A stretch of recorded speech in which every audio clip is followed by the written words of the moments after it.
leading the way with important local coverage. You're watching WISN 12 News at 6. Breaking news, the Wisconsin Supreme Court has struck down Governor Tony Evers' extension to his stay-at-home order. What comes next? Hundreds of Wisconsin salon professionals are lobbying the state to reopen on Monday. We'll tell you the steps they say they're willing to take to keep you safe in the chair. And trying to social distance on an elevator might seem impossible, what soon could become the new normal.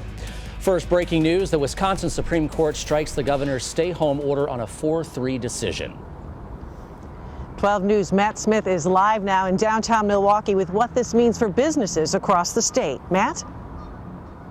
Joyce and Patrick, a lot of questions at this hour. Within the past few minutes, the Tavern League has called on bars to reopen immediately.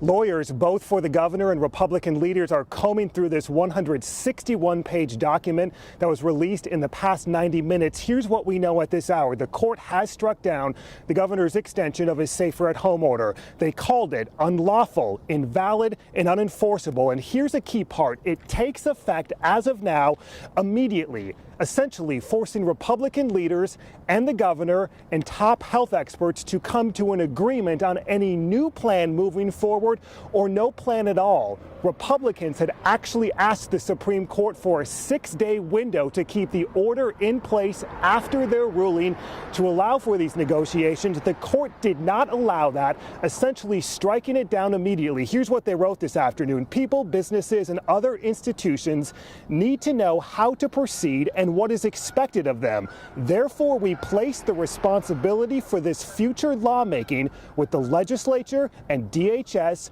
where it belongs. Joyce, at this hour, we have yet to hear from the governor and Republican leaders on what's next, but a lot of unanswered questions as we chart this path forward as the state Supreme Court strikes down the governor's extension. Joyce. But as we say this, Milwaukee's mayor had already said that should this happen, Milwaukee and Milwaukee County leaders had a plan in place of their own, Matt. I talked with the mayor this afternoon. At this hour, he is meeting not only with health officials but attorneys in determining the chart forward, not only for the city and the county. There have been planning underway for multiple days for a new order here in the city and across Milwaukee County, similar to what we saw at the state level if the Supreme Court took this action. Here's what the mayor told us a few hours ago before the decision came down. I can tell you for the city of Milwaukee, I'm certainly very, very interested in making sure that we have in place the proper safeguards so that we can not only protect the health of the people in the community, but also make sure that we have a safe reopening of the businesses. All right, as we mentioned, 161 pages in this ruling. The question also becomes for local municipalities and counties, can they implement their own order that won't immediately be challenged in court like we saw with the state? At this hour, Joyce and Patrick, a lot of clarification needed from the governor and Republican leaders on what's next as businesses are left scrambling in determining whether they can open their doors at this hour, guys. All right, Matt, thanks very much. A 4-3 decision. We want to say that Brian Hagedorn joined Justices Rebecca Dallett and Ann Walsh-Bradley in the minority. Now, you mentioned that Governor Evers had no comment just yet, but the lieutenant governor did, tweeting just moments ago, disappointed but not surprised. They put lives at risk by forcing an election. Of course, they were going to double down. It's like no lives matter. This is bad, referring to the GOP lawmakers who brought the lawsuit. So, Patrick, we're continuing to follow this, and we'll bring you the latest as we learn more. All right, Joyce, thank you. More than 11,000 people have now tested positive for coronavirus in Wisconsin. 421 people have died. There are 295 more positive cases today. That is the biggest increase since May 9th. The state is also now listing the individual care facilities with active COVID-19 investigations on its website. Previously, the site only reported the number of investigations. Tonight, it shows 38 nursing homes with active investigations. A single case involving a resident or staff member sparks an investigation. Hair salon owners across Wisconsin are pushing the state to allow them to reopen on Monday. 12 News' Terry Sater is live in Pewaukee tonight. And Terry, you talked with a salon that will have customers sign liability waivers. Yes, that's what she wants to do, and she says she misses those clients. Hairstylists are licensed by the state and say the majority of their training involves operating in a sanitary environment, so they say they're better equipped than many other businesses that have already allowed to be open. How do you ensure that someone won't get coronavirus in your salon if you reopen? We would be having our staff wearing a mask. We would have the customer wearing a mask. Janet D'Amato owns Salon Brillare in Milwaukee, and she's one of hundreds of licensed stylists around Wisconsin behind a social media and email campaign lobbying lawmakers to allow them to reopen Monday. What other kinds of steps are you taking, I guess, to open safely? We are going to have a hand sanitizing unit that we purchased at the front entryway. D'Amato says salon chairs will be cleaned after each customer. All scissors and combs are placed in a disinfectant. State guidance for possible reopening of salons recommends services by appointment only, no walk-ins, no front desk check-in, and no waiting areas, among other precautions.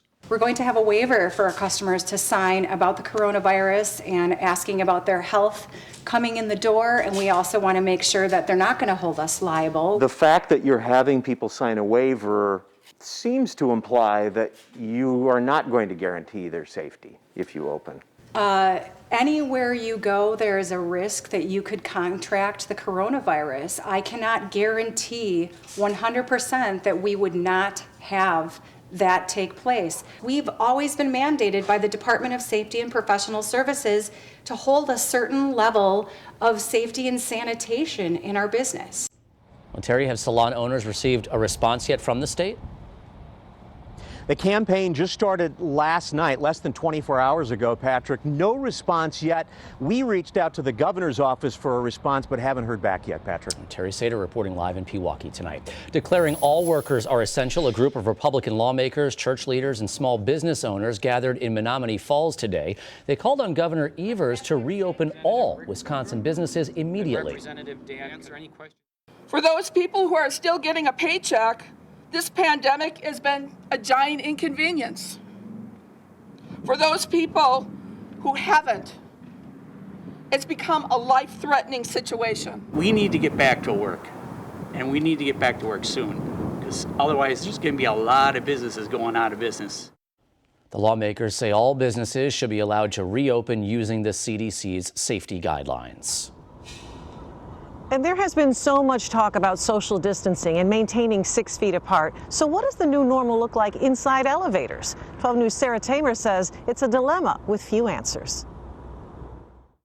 Going up. Whether you're going up, going down, or down. The reality of it is there's only so much social distancing you can do in an elevator. Most elevators are no place to social distance. Mark Federley with Marquette's College of Engineering says that's why we should expect changes. Changing the way buttons work and where, how people can interact with the elevator in ways that don't require the same person to touch the same spot in the elevator.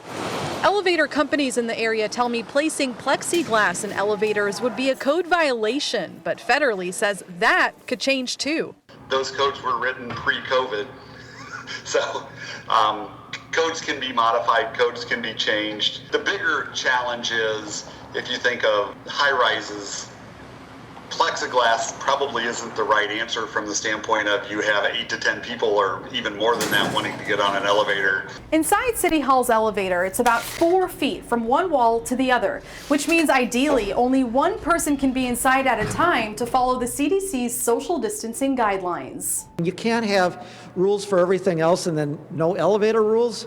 Milwaukee Alderman Mark Bukowski is all for the change, even if it may let some people down. I guess that means that we're going to have a sign that simply says, sorry, can only be one rider at a time. But eventually this building is going to be open, and the size of this elevator is not going to change. In Milwaukee, Sarah Tamer, WISN 12 News. And Mark Federley of Marquette says we may see touch-free elevators in the near future. Just another one of the many things we have to think about in this new reality. Patrick? All right, Joyce, thank you. Prosecutors charged a Milwaukee police officer with homicide following the death of a man after a house party during the state's stay-home order. According to a criminal complaint, Officer Michael Mattioli put 25-year-old Joel Acevedo in a chokehold at his home on Cleveland Avenue April 19th. Mattioli was off duty at the time. He told officers he thought Acevedo was trying to steal steal from him, so he held him down and called 911. Prosecutors say body camera footage from responding officers shows Mattioli straddling Acevedo in that chokehold. Mattioli's attorney said Mattioli was defending himself. For the state to allege that Officer Mattioli acted criminally and with utter disregard for Mr. Acevedo's life is preposterous. Mattioli is suspended from the department. Prosecutors charged him with first-degree reckless homicide. He could spend 60 years in prison if convicted. Milwaukee police say a family dog bit a baby and a grandmother this afternoon, seriously injuring both. Our camera on scene near 60th and Helena saw animal control officers with guns drawn as they wrangled that dog. The child's mother tells 12 News the baby has severe wounds on her face and head. The grandmother has severe wounds on her arms. As the nation enters its third month of shutdowns related to coronavirus, many businesses are at risk of never reopening. 12 News' Nick Bohr talks to one expert who calls the looming number of bankruptcies terrifying. For now, many of these business closures are temporary, but for many others, it may be the death blow. Seeing a lot more companies going in. Milwaukee business bankruptcy attorney Jerry Kirkman says once the federal stimulus funds run out, it's going to get even harder. So we're fully expecting that people are going to run out of money, and at that point in time, they're going to need some assistance on how to save their business. Jim Hammond's New Generation Research in Boston tracks business bankruptcies. He says they're already up nearly 10% this year, but that's just the tip of the iceberg. It's just unprecedented. We have not seen this in our lifetimes in business, maybe never. Words like flood, tsunami, torrent, I think they're all appropriate for what we're about to see. The owner of Brunch here in Brookfield says they've seen business fall off 90%. They're not contemplating closing, but they've already spaced the tables apart here, eagerly anticipating the end of the restaurant ban. Getting these doors open is our main goal right now, for sure. Owner Morgan Schnabel doubts any sit-down restaurant can last much longer on pickup and delivery only. This business isn't sustainable. We know that this is temporary, which is why we decided to stay open. But if it were to continue, how can you? In Brookfield, Nick Bohr, WISN 12 News. The owner of Brunch says when they reopen, the servers will wear masks and gloves and use a touchless payment system. It's a rescue plan for Milwaukee's concert venues. Next at 6, the virtual concert you can get tickets for and how it'll help keep music playing for the future. And I'm timing out when this rain arrives here and when we'll go from soggy to the 70s. Coming up tonight at 10, cats and COVID-19. While UW researchers say your cat could spread coronavirus without showing symptoms, what pet owners need to know. That's coming up tonight at 10 after Shark Tank right here on WISN 12.